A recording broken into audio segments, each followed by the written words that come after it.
ফেব্রুয়ারি মাসের 20 তারিখে তাদেরকে ট্রাইব্যুনালে হাজির করা হবে এবং তাদের বিরুদ্ধে তদন্তের অগ্রগতি ট্রাইব্যুনালকে জানানোর নির্দেশ দেওয়া হয়েছে। এটা কি গুমের ঘটনায় প্রথম দুইজনকে আনা হলো না?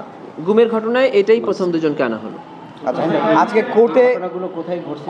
কোর্টে আজকে এই দুই আসামি মধ্যে একজন বলছিল যে তাকে ডিবিও হেফাজতে জিজ্ঞাসাবাদ করা হয়েছে, না আপনারা তখন কি বলছিলেন? এটি উনি একটি ভুল তথ্য দিয়েছেন। একজন আসামি কোর্টে দাঁড়িয়ে আদালতের পারমিশন নিয়ে একটি কথা বলেছেন যে ট্রাইব্যুনালের প্রসিকিউশন টিম তাকে জিজ্ঞাসাবাদ করেছে।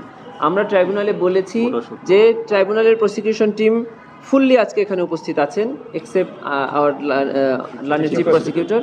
আমরা কেউই ওনাকে চিনি না এবং উনি কেউই আমাদেরকে দেখে নাই ইতিপূর্বে এবং আমরা কেউ তাকে জিজ্ঞাসাবাদ করিনি। এটা ওনার অ্যাডভোকেট কামরুল ইসলাম সাহেব, উনি সাবেক মন্ত্রী এবং এই যে রেজিউমে এই ঘটনাটা ঘটেছে তখনকার রানিং এমপি ছিলেন। তিনি এমপি থাকা অবস্থায় তার কনসার্ন এলাকায়, তিনি যে এলাকার এমপি, সেখানে তার নির্দেশে এবং পরামর্শে ছাত্র জনতার উপরে আইন শৃঙ্খলা বাহিনী এবং বিশেষ করে ছাত্রলীগ আওয়ামী লীগদের ক্যাডার বাহিনী নির্বিচারে গুলিবর্ষণ করেছে, নিপীড়ন করেছে, আহত করেছে। এই অভিযোগ তার বিরুদ্ধে। ওকে, থ্যাংক ইউ। এই দুইজনের বিরুদ্ধে শনির আকরার ওমর খান ওইটার একটা মামলা, সেই মামলাতে তারা গ্রেফতার হয়েছিল। ওই ঘটনায় কি আপনাদের এখানে কোনো মামলা হয়েছে? মানে এরা যে 13 নভেম্বর দুইজন গ্রেফতার হয়েছে, আলিপুদ্দিন আর মহিউদ্দিন, তারা হচ্ছে শনির আকরার জুবাইর ওমর খানের মৃত্যুর মামলা।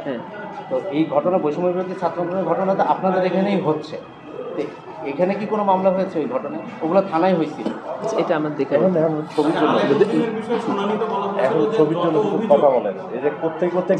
এটা হলো আলিপুদ্দিনের ব্যাপারে আমরা যে অভিযোগগুলো গ্রহণ করেছি তার মধ্যে গুমের অভিযোগের ম্যাক্সিমাম অভিযোগে আলিপুদ্দিনকে আনা হয়েছে।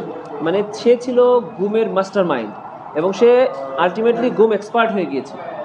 গুমের জন্য আনুমানিক প্রায় মানে অর্ধ শতাধিক গুমের অভিযোগে আমরা তার বিরুদ্ধে অভিযোগ পেয়েছি। আগের মামলায় আজকে না, এটা আগের মামলা শুধু আজকে না, এই রেগুলার বেসিসে পুরানো যে মামলাগুলো আছে তাদের আসামিদেরকে হাজির করা হচ্ছে, রেগুলার ডেট পড়ছে।